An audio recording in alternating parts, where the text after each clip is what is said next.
Well, what you just saw is how it looks outside right now, and there's rain in the forecast for about the next week, anywhere from 70 to 90% every day. So obviously our trailer is not going anywhere because I'd have to back in through a very wet yard in Texas and rut up the grass, so that's not going to happen. So instead today I thought we'd talk about, because parts of the country right now are getting ready to winterize their trailers, and there's a certain amount of maintenance that's going to take place year-round, and there's also maintenance that takes place obviously when you winterize, like emptying your lines, running antifreeze through it. If you're in the northern part of the country, down here we can actually blow our lines out and have really good success at not freezing the lines. But there's other types of maintenance that should happen every year, not just as you're getting ready to store your trailer for the season. And so I thought we'd run through some of those. First is your battery.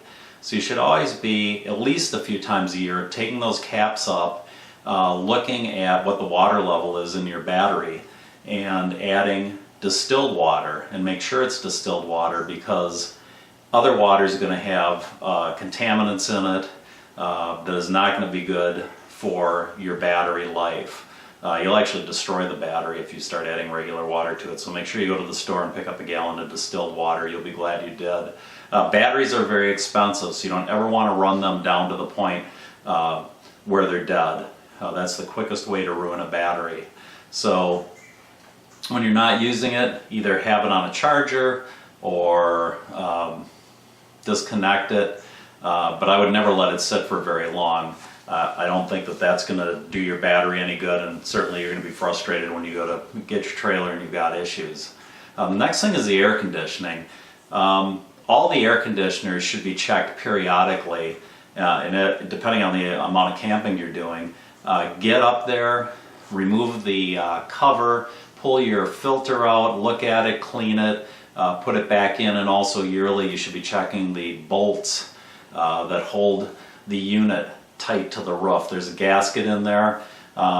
Read your owner's manual, see what the specification is for tightening those bolts. On mine it's 40 inch pounds, not foot pounds. Big difference. I don't have an inch-pound torque wrench. I'm going to pick one up though. But the spec on mine is to have inch pounds, 40 inch pounds per bolt, and there's 4 bolts. We have a unit in our bedroom, and we have a unit out in the main area. The one in the main area is very easy to get to the bolts. The one in the bedroom a little bit more complicated, but look at your owner's manual, see how it's put together, and you'll figure out what you need to do.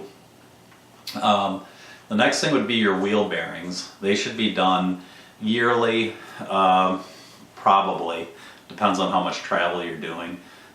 Certainly every 12,000 miles of towing you should be getting those repacked and put back on. A bad wheel bearing is going to cause a lot of issues. So make sure that you're doing your wheel bearing maintenance and get that taken care of. And while they're at it, typically if you're taking it somewhere, I didn't do mine. I had it done for me at a RV service center. They actually adjusted the brakes at the same time. And with our trailer, everything's pretty old school. It's even though it's a new trailer, it's a drum brakes that has like an adjusting star on the back end, and I do know how to adjust the brakes that way, but since they were doing the bearings, it was easier to just let them handle that anyway. So the brakes are kind of old school, the bearings are old school. So anyway though, it's a necessity, you have to get it done, and it's really, that is one of the most important things that you should get done every year. The next thing would be your tires. We've had 8 travel trailers, and I think probably on the last 5 we've changed the tires almost right away when we purchased the camper. The first time we ran into this, I think the camper wasn't even a year old, and there was checking on the tires. There was sidewall cracking. And after that, we just basically looked at the tires, what brand they were, looked them up online, saw what kind of issues there were. And in every case, we actually bought different and better tires for the trailer, but that's probably a topic for another blog. But what you'll want to look at the checking. Is there any dry rot going on? How's the tread? And then inspect them for any nails or screws that might be in it. keep your tires inflated, and especially when you go to store it, you may want to put an extra 5 pounds of pressure in there because you're going to lose air pressure over the winter. And then the suspension, if you have I have a MoRide 3000, which I had installed when we got the trailer, that needs to be lubed as well. Slide outs, you really need to know what kind of a slide out you have so you know what kind of maintenance is needed. There's several different types. We have a Schwintek on here. Before we've had hydraulic. They're all a little different. They all require different lubrication, so find out what you need to do and take care of that, and also do some seal maintenance too to make sure that your rubber doesn't get cracked and fall apart on you, because that's going to lead to water intrusion in the trailer. The other thing you'll want to do, and I do this after every trip with the trailers, I get up on the roof and I inspect it. And I look for things like rips or tears, which I haven't had any. I look at all the lap sealant around everything that's coming up through the roof, like the air conditioner and the vents, the TV antenna. And I look at the front rail and the side rails and the rear rail, and I look and make sure that all of that is good. And if it's not, I go ahead and get the correct lap sealant for the type of roof I have, and I put it on. And when I say the correct sealant, it's because it is different depending on what kind of a roof you have. So make sure you use the right sealant. Make sure you get up there all the time, look at it, and then go around and look at things like your windows. Are the seals good on there? Have they shrunk? Is there a good bead of silicone going around the top of the windows? Look at your side marker lights and give everything a good visual inspection to make sure that you're good there. As far as your hitch goes, during the off season is a really good time to get everything cleaned up. I have an equalizer, and I've looked through the book numerous times, especially when I was setting it up. And so I know what the right torque is for the bolts on there, and you should really do that periodically, go through and make sure that your bolts are torqued the right way and that the hitch is clean. I clean and lubricate it after before and after every trip. I clean everything up. And then Equalizer actually recommends it in the off season. You go ahead and paint anything that's rusting.